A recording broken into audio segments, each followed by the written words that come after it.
Hello future nursing officers, आप सभी का एक बार फिर से स्वागत है एक नई वीडियो के साथ। और आज हम बात करेंगे इंट्रानेटल टॉपिक पर। यहाँ पर हम डेली 10 क्वेश्चन सॉल्व करते हैं किसी एक पर्टिकुलर टॉपिक पर ठीक 5 बजे, वो भी नर्सिंग प्रायोरिटी वाले क्वेश्चंस। अगर आप नए हो तो सब्सक्राइब का बटन दबाओ और जुड़ जाओ हमारे इस मिशन पर, वो भी बिल्कुल मुफ्त। तो चलिए बढ़ते हैं अपने पहले क्वेश्चन पर। Question 1, AG1P0 client at 39 weeks gestation is in active labor receiving epidural analgesia. Her cervical dilation is 7 centimeter, effacement 90% and station +1. The fetal heart rate FHR monitor suddenly displays a pattern of repetitive late decelerations, with the FHR consistently dropping after the peak of the contraction and returning to baseline after the contraction ends. The baseline FHR is 130 BPM and there is minimal variability. Which of the following is the most appropriate initial nursing intervention? A. Increase the intravenous fluid rate. Administer a bolus of crystalloid solution. B. Reposition the client to her left lateral side. Apply oxygen via non-rebreather mask and notify the primary health care provider. C. Administer a tocolytic medication to reduce uterine contractions and improve uteroplacental perfusion. D. Prepare the client for an immediate vacuum assisted vaginal delivery to expedite fetal expulsion. Correct answer B. Explanation: repetitive late decelerations with minimal variability यूट्रोप्लेसेंटल insufficiency का strong indication है। इसका मतलब है कि uterus और placenta के through foetus को adequate blood supply और ऑक्सीजन नहीं मिल रहा है। इस सिचुएशन में most appropriate initial nursing intervention है क्लाइंट को लेफ्ट लैटरल साइड पर रिपोजिशन करना, जिससे वीना कैवा कंप्रेशन रिलीव हो और प्लेसेंटल परफ्यूजन इंप्रूव हो। Oxygen via non rebreather mask apply करना, जिससे मैटरनल ऑक्सीजनेशन बढ़े और फीटस को ज्यादा ऑक्सीजन मिले। और immediately primary health care provider को नोटिफाई करना। Option A, increase IV fluid rate. Hypotension को करेक्ट करने के लिए आईवी फ्लूइड बोलस दिया जाता है, जो लेट डिसेलरेशंस का कॉज हो सकता है, पर रीपोजिशनिंग और ऑक्सीजन ज्यादा डायरेक्ट और इमीडिएट इफेक्ट देते हैं यूटेरोप्लेसेंटल परफ्यूजन पर। प्लस क्लाइंट को एपिड्यूरल एनाल्जेसिया मिल रही है, जिसमें हाइपोटेंशन कॉमन है, इसलिए फ्लूइड बोलस ऑफन दिया जाता है, बट रीपोजिशनिंग और ऑक्सीजन डायरेक्टली फीटल ऑक्सीजनेशन को टारगेट करते हैं। Option C, administer tocolytic. Tocolytic medication contractions को रिड्यूस करता है, पर इनिशियल स्टेप के रूप में रीपोजिशनिंग और ऑक्सीजन ज्यादा कॉमन है। टोकोलिटिक्स तब कंसीडर किए जाते हैं जब अदर मेजर्स फेल हों और यूटेराइन हाइपर स्टिमुलेशन एक कंट्रीब्यूटिंग फैक्टर हो। Option D, prepare for vacuum assisted delivery. Vacuum assisted delivery tab consider की जाती है जब सर्विक्स फुल्ली डायलेटेड हो, जो इस केस में नहीं है, 7 सेंटीमीटर डायलेशन, और फीटल डिस्प्लेस सीवियर हो। ये इमीडिएट इनिशियल नर्सिंग इंटरवेंशन नहीं है। Question 2, a G2P1 client 5 years post vaginal delivery is admitted in active labor at 39 weeks gestation.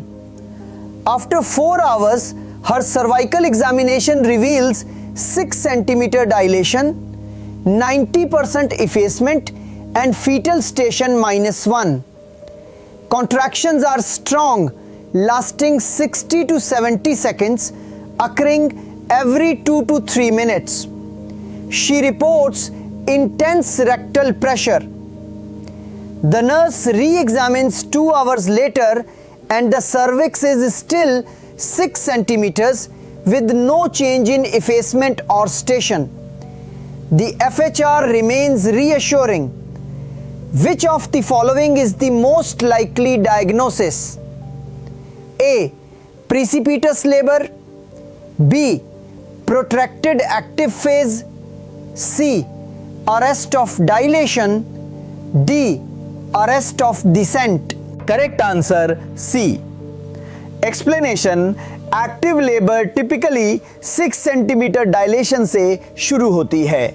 इस क्लाइंट की सर्वाइकल डायलेशन 6 सेंटीमीटर है और कंट्रैक्शंस एडिक्वेट हैं। हाउएवर 2 आवर्स तक कोई सर्वाइकल चेंज नहीं हुआ है, स्टिल 6 सेंटीमीटर। मल्टीपैरा क्लाइंट में अरेस्ट ऑफ डायलेशन डायग्नोज किया जाता है जब एक्टिव फेज में सर्विक्स 2 आवर्स या उससे ज्यादा टाइम तक डायलेट ना करे और कंट्रैक्शंस एडिक्वेट हो। इस केस में क्लाइंट 4 आवर्स से एक्टिव लेबर में है और लास्ट 2 आवर्स से 6 सेंटीमीटर पर अरेस्ट है, indicating arrest of dilation. Option A, precipitous labour. ये तब होता है जब लेबर 3 आवर्स के अंदर कंप्लीट हो जाए, जो इस केस में नहीं है। Option B, protracted active phase. इसका मतलब है कि डायलेशन की रेट स्लो है। मल्टीपैरा के लिए 1.5 सेंटीमीटर पर आवर, पर यहां तो कोई डायलेशन हुआ ही नहीं है।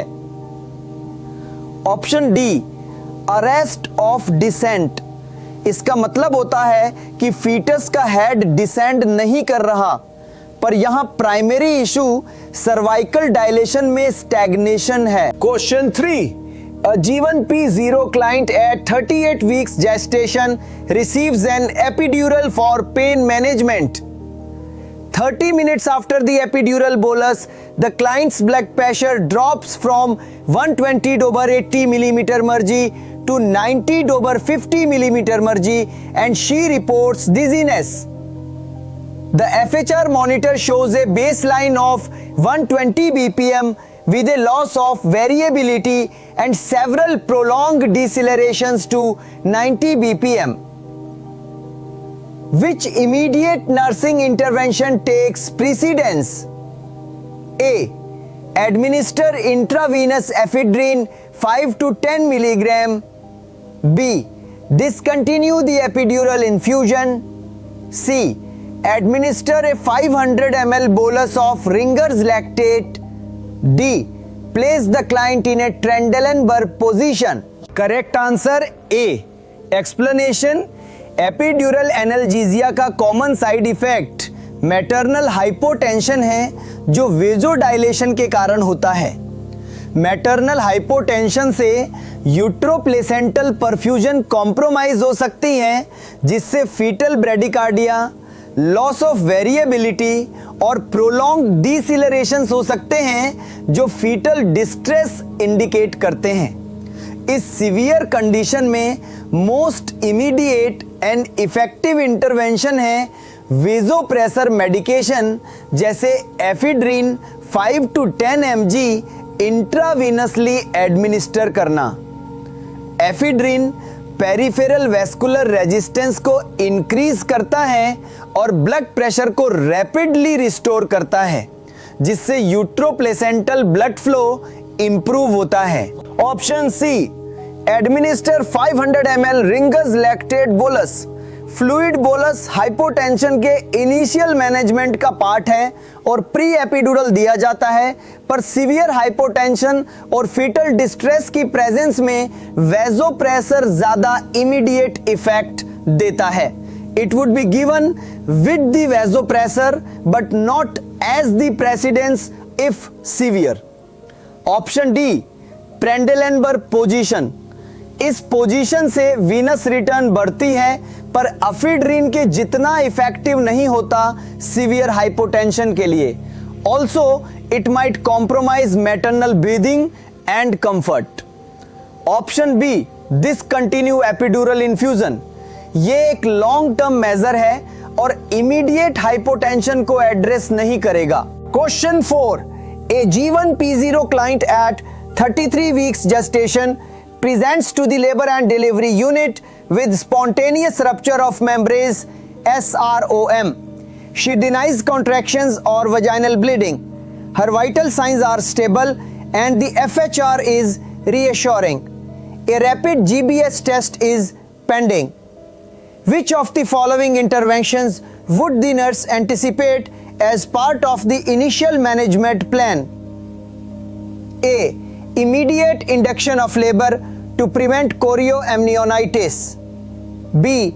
Administration of intravenous antibiotics and corticosteroids. C. Continuous external fetal monitoring and strict bed rest. D. Preparation for an emergent cesarean section due to preterm status. Correct answer B. Explanation 33 weeks gestation पर spontaneous rupture of membranes SROM बिना labour के pre mature rupture of membranes PPROM कहलाता है। PPROM के initial management में fetal wellbeing को optimise करना और मैटरनल फीटल इन्फेक्शन के रिस्क को रिड्यूस करना शामिल है। इंट्रावीनस एंटीबायोटिक्स, मैक्रोलाइड्स और बीटा लैक्टेम्स चोरियोएम्नियोनाइटिस के रिस्क को कम करते हैं और प्रेगनेंसी ड्यूरेशन को प्रोलोंग करते हैं। कॉर्टिकोस्टेरॉइड्स जैसे betamethasone fetal lung maturity को एक्सीलरेट करते हैं और नियोनेटल रेस्पिरेटरी डिस्ट्रेस सिंड्रोम के रिस्क को रिड्यूस करते हैं। Option A, immediate induction of labour. PPROM with no signs of infection या फीटल डिस्ट्रेस में एक्सपेक्टेंट मैनेजमेंट प्रिफर्ड होता है to gain more time for fetal lung maturation. Option C, continuous external fetal monitoring and strict bed rest.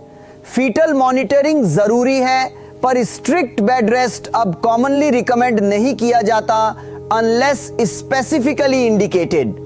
Antibiotics और corticosteroids ज्यादा critical interventions है। Option D, preparation for emergent cesarean section. जब तक fetal distress या other complications ना हो emergent C section indication नहीं है। Question 5, during a vaginal delivery after the fetal head has delivered the nurse observes that the head retracts against the perineum resembling a turtle sign. The primary healthcare provider attempts gentle downward traction but is unsuccessful. Which of the following is the most appropriate immediate nursing action? A. Apply fundal pressure to aid in the delivery of the anterior shoulder. B. Position the client in McRoberts maneuver, apply suprapubic pressure and assist the provider. C. Prepare for an emergent cesarean section immediately. D. Administer a tocolytic to relax the uterus and allow for repositioning of the fetus. Correct answer B. Explanation, turtle sign shoulder dystocia का classic indicator है जहां anterior shoulder maternal pubic symphysis के पीछे इंपिंज हो जाती है और head retract हो जाता है। ये एक ऑब्स्टेट्रिक इमरजेंसी है जिसमें इमीडिएट इंटरवेंशन की जरूरत होती है to prevent fetal hypoxia, brachial plexus injury या other complications. Most appropriate immediate nursing action है क्लाइंट को MC रॉबर्ट्स मैनूवर में पोजीशन करना जिसमें मदर के लेग्स को शार्प फ्लेक्स किया जाता है टुवर्ड्स हर एब्डोमेन और सुप्राप्यूबिक प्रेशर अप्लाई करना जो एंटीरियर शोल्डर को प्यूबिक सिम्फाइसिस के नीचे डिसलॉज करने में हेल्प करता है। नर्स को प्रोवाइडर को असिस्ट करना चाहिए in these manoeuvres. Option A, apply फंडल pressure. फंडल pressure absolutely contraindicated है शोल्डर डिस्टोसिया में क्योंकि ये शोल्डर इंफेक्शन को वर्सन कर सकता है और यूट्राइन रप्चर का रिस्क बढ़ा सकता है। Option C, prepare for emergent C section. Shoulder dystocia usually vaginal delivery के बाद डायग्नोज होती है और सी सेक्शन तब तक पॉसिबल नहीं होता जब हेड डिलीवर हो चुका हो। मैनेजमेंट मैन्यूवर्स इमीडिएटली परफॉर्म किए जाते हैं। Option D, administer tocolytic. Tocolytics uterine contractions को स्टॉप करते हैं, पर शोल्डर डिस्टोसिया में प्राइमरी इशू मैकेनिकल ऑब्स्ट्रक्शन है, जिसके लिए फिजिकल मैन्यूवर्स की जरूरत होती है।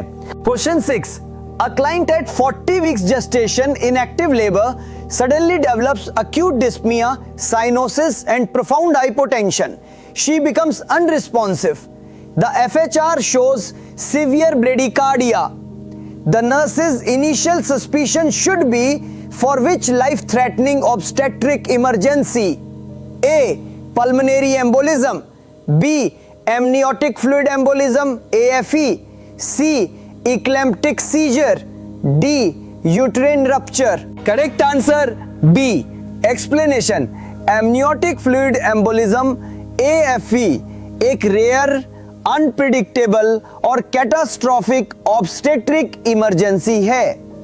इसका क्लासिक प्रेजेंटेशन है acute onset of severe dyspnea, cyanosis, profound hypotension और ऑफन कोएगुलोपैथी जो कार्डियोपल्मोनरी कोलैप्स तक जा सकता है।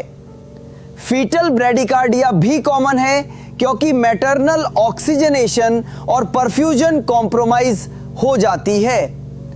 इस क्लाइंट के symptoms specially sudden onset of dyspnea, cyanosis, profound hypotension और अनरिस्पॉन्सिवनेस लेबर के दौरान AFE का हाई सस्पिशन क्रिएट करते हैं। Option A, pulmonary embolism.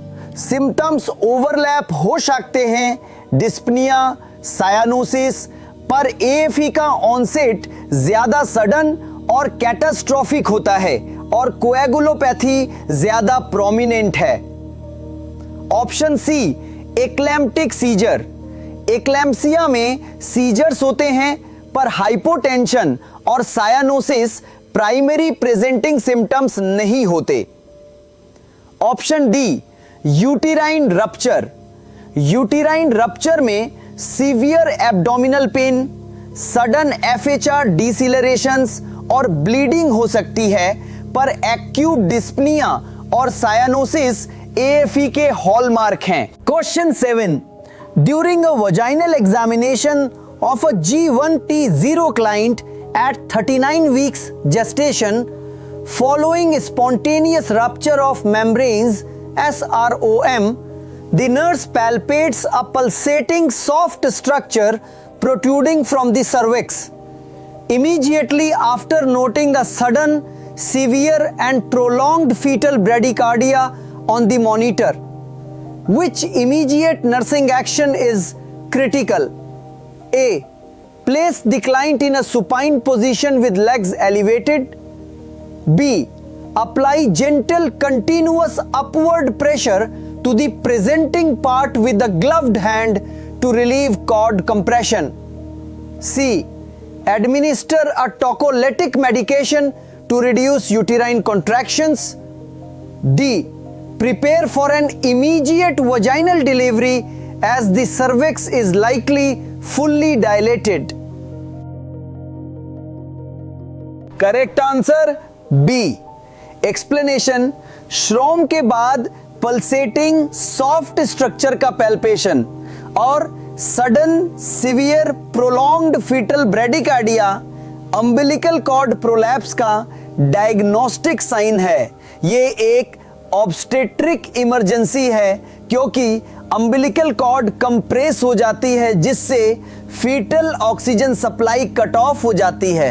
Immediate critical nursing action है ग्लव्ड हैंड से प्रेजेंटिंग पार्ट फीटल हेड पर gentle continuous upward pressure apply करना टू कॉर्ड कंप्रेशन को रिलीव करना और फीटल ब्लड फ्लो को रिस्टोर करना। नर्स को ये प्रेशर मेंटेन रखना चाहिए जब तक इमरजेंट सी सेक्शन ना हो जाए। Option A supine position with legs elevated, Trendelenburg position या knee chest position cord compression relieve करने में हेल्प कर सकती है, पर direct manual pressure on the presenting part most immediate और इफेक्टिव इंटरवेंशन है। Option C administer tocolytic medication. Tocolytics uterine activity को रिड्यूस करते हैं, पर यह मैकेनिकल कंप्रेशन को डायरेक्टली एड्रेस नहीं करेगा। Option D prepare for immediate vaginal delivery. Although goal fetal delivery है, अम्बिलिकल कॉर्ड प्रोलैप्स में emergent C section usually required होती है जब तक वजाइनल डिलीवरी ऑलमोस्ट कंप्लीट न हो और सर्विक्स फुली डायलेटेड न हो। Manual elevation of the presenting part is done while preparing for C-section. Question 8. A G1P0 client at 41 weeks gestation is undergoing a biophysical profile BPP due to a non-reactive non-stress test NST. The BPP score is 4 out of 10 with absent fetal breathing movements and oligohydramnios, single deepest pocket 1.8 centimeter. Fetal tone and gross body movements are present. The nurse anticipates which most appropriate management decision. A. Repeat the BPP in 12 to 24 hours to re-evaluate fetal well-being. B. Initiate immediate induction of labor for fetal compromise. C. Administer corticosteroids to promote fetal lung maturity. D. Admit for continuous fetal monitoring and expectant management. Correct answer B. Explanation: BPP score 4 by 10, normal range 8 to 10, significant fetal compromise indicate करता है, especially जब non-reactive NST और oligohydramnios AFV 2 centimetre भी present हों। Absent fetal breathing movements भी fetal wellbeing के लिए concerning है। 41 वीक्स जेस्टेशन पर फीटल कॉम्प्रोमाइज के साइंस के साथ मोस्ट एप्रोप्रिएट मैनेजमेंट डिसीजन है इमीडिएट इंडक्शन ऑफ लेबर। इससे फीटल डिस्ट्रेस को अवॉइड किया जाता है जो इंट्रायूटराइन इन्वायरमेंट में कंटिन्यू करने पर हो सकता है। Option A repeat BPP in 12 to 24 hours. BPP score 4/10 urgent intervention की डिमांड करता है, न कि waiting. Option C administer corticosteroids. Corticosteroids fetal lung maturity के लिए दिए जाते हैं, पर ये usually preterm before 34 weeks infants के लिए होते हैं। 41 वीक्स पर लंग्स मैच्योर होते हैं। Option D admit for continuous fetal monitoring and expectant management. Expectant management तब की जाती है जब कंडीशंस स्टेबल हों। यहां फीटल कॉम्प्रोमाइज के क्लियर साइंस हैं। Question 9. A G3P2 client delivers a 4000 gram infant after a prolonged second stage of labor. 1 hour postpartum, the nurse assesses the client and finds her fundus boggy and deviated to the right, approximately 3 finger breadths above the umbilicus. She has a steady trickle of bright red blood from her vagina and saturation of 1 perineal pad in 15 minutes. Her blood pressure is 90/60 millimeter mercury and heart rate is 110 BPM. Which initial nursing action is the priority? A. Notify the primary healthcare provider immediately. B. Administer oxygen via non-rebreather mask at 10 liter per minute. C. Initiate fundal massage and express clots. D. Administer ordered uterotonic medications such as oxytocin. Correct answer C, serious. Explanation, postpartum haemorrhage PPH एक life threatening complication है। Client के symptoms, boggy uterus, fundus deviated to the right, heavy bright red bleeding, tachycardia, hypotension, सभी PPH likely due to uterine atony के signs हैं। Initial nursing action is always to firmly massage the fundus to stimulate uterine contractions or compress the blood vessels to reduce bleeding. Clots express करना भी important है to promote uterine contraction. इसके बाद ही other interventions effective होंगे।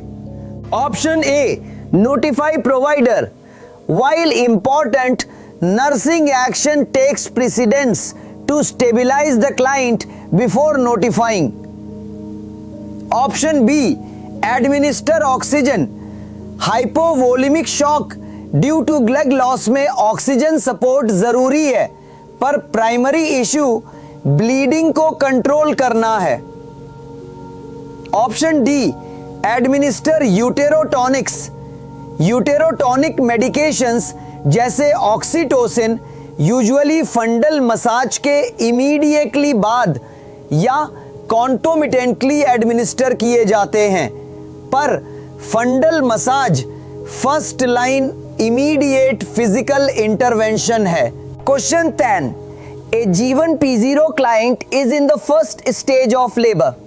She expresses severe pain, rates it as 9 out of 10 and requests an epidural. Her cervix is 4 centimeter dilated, 70% effaced and station -2.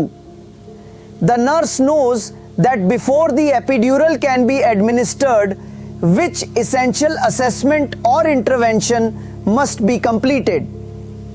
A, administration of a 500 ml IV fluid bolus. B, confirmation of a reassuring fetal heart rate pattern. C, evaluation of the client's coagulation studies.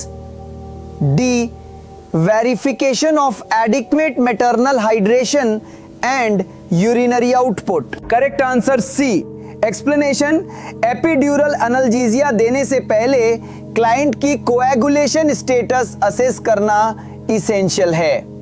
Epidural spinal column में catheter placement involve करता है, और अगर client को any clotting disorder हो या blood thinners पर हो तो हिमाटोमा फॉर्मेशन का सिग्निफिकेंट रिस्क होता है जो न्यूरोलॉजिकल डैमेज कर सकता है। इसलिए प्लेटलेट काउंट, प्रोथ्रोम्बिन टाइम और एक्टिवेटेड पार्शियल थ्रोम्बोप्लास्टिन टाइम जैसी कोएगुलेशन स्टडीज चेक की जाती हैं to rule out any bleeding diathesis. Option A, administration of 500 ml IV fluid bolus. IV fluid bolus epidural से पहले हाइपोटेंशन को प्रिवेंट करने के लिए दिया जाता है, पर coagulation studies safety point of view से ज्यादा इसेंशियल है। Option B, confirmation of a reassuring FHR pattern. Reassuring FHR pattern जरूरी है, पर कोएगुलेशन स्टडीज के बाद ही एपिड्यूरल दिया जाता है। Option D, verification of adequate maternal hydration and urinary output. Hydration important है, पर coagulation status primary safety concern है। वीडियो पसंद आया हो तो इससे लाइक करें, शेयर करें और चैनल nurse_wiki को सब्सक्राइब करना ना भूलें। कमेंट्स में जरूर बताएं कि ये MCQs आपके लिए कितने हेल्पफुल रहे। मिलते हैं नेक्स्ट वीडियो में एक नई टॉपिक के साथ। तब तक keep learning and stay awesome.